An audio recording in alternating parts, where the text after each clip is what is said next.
Good morning. Good morning, everyone. I'm presenting a case of submacular cysticercosis. 15-year-old male who was a resident of Mohali, Punjab, presented to the OPD department of GMCH with a chief complaint of deterioration of vision in left eye since 1 week. The patient was well 1 week back when he spontaneously started having painful diminution of vision in his left eye, which was sudden in onset, gradually progressive, and associated with moderate pain and redness. There was no history of photophobia, colored halos, flashes, trauma, any contact lens use, eye surgery, or any remarkable systemic complaints.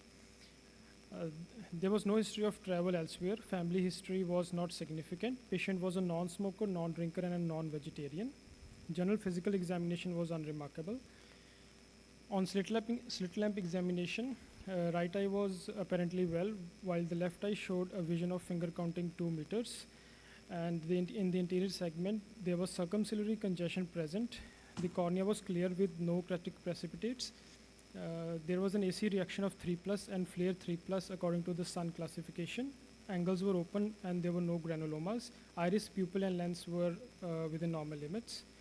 The posterior segment examination of the right eye was within normal limits, but the left eye showed a well-defined translucent subretinal cystic lesion, which was about 2.5 dis diameter in size, containing an intracystic dense white lesion. On the OCT,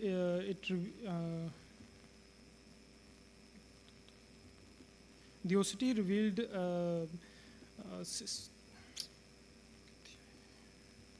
I'm not able to play this.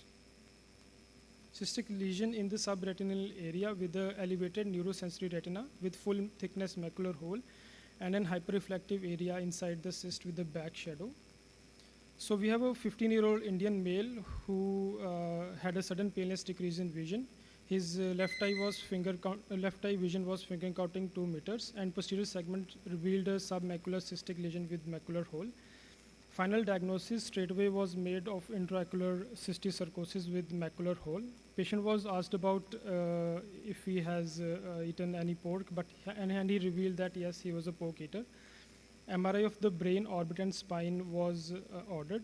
MRI showed multiple enhancing lesions in the brain parenchyma, similarly in the spine. This is a video. Patient was managed by doing PPV. This is vitrectomy being done.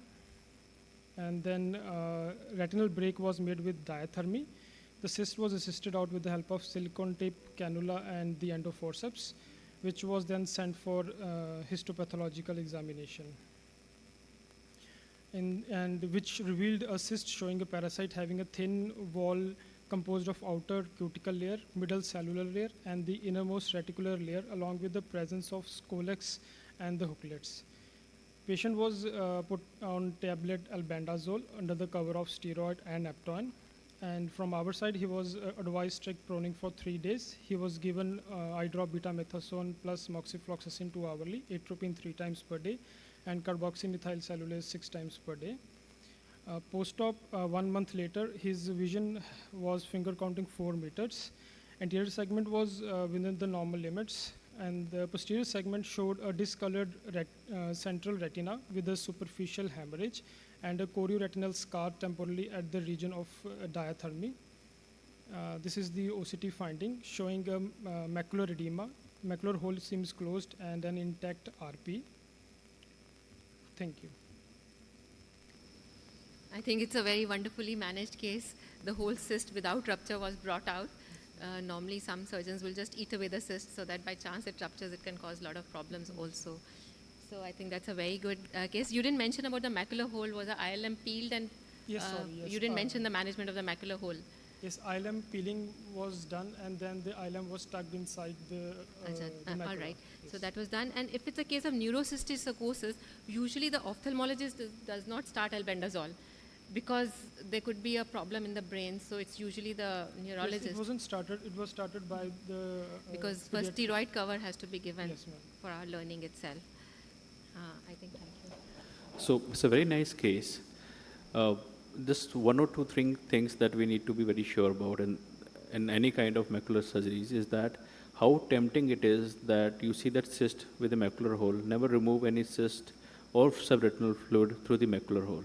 So this case, because that will lead to damage to the fovea permanently. Second, this when case was managed very well, you took out the cyst from a just at the junction of the normal and detached retina. The third thing is that after ILM peeling, you can have even gone away with without doing laser. I think you've done laser in this patient. Yes, we did. So that's do a good ILM peeling. There's already a certain inflammation over there. Put in gas in this patient, and this retina will attach. So Yes, the gas was also put yeah. in the So, last case. and at the same time, whenever you are taking out a cyst all the way up, sometimes there are chances that while holding the cyst, you might rupture it, and then you are in a bigger soup. So now the machines that we have eat away the cyst inside the vitreous cavity. Nothing is going to happen.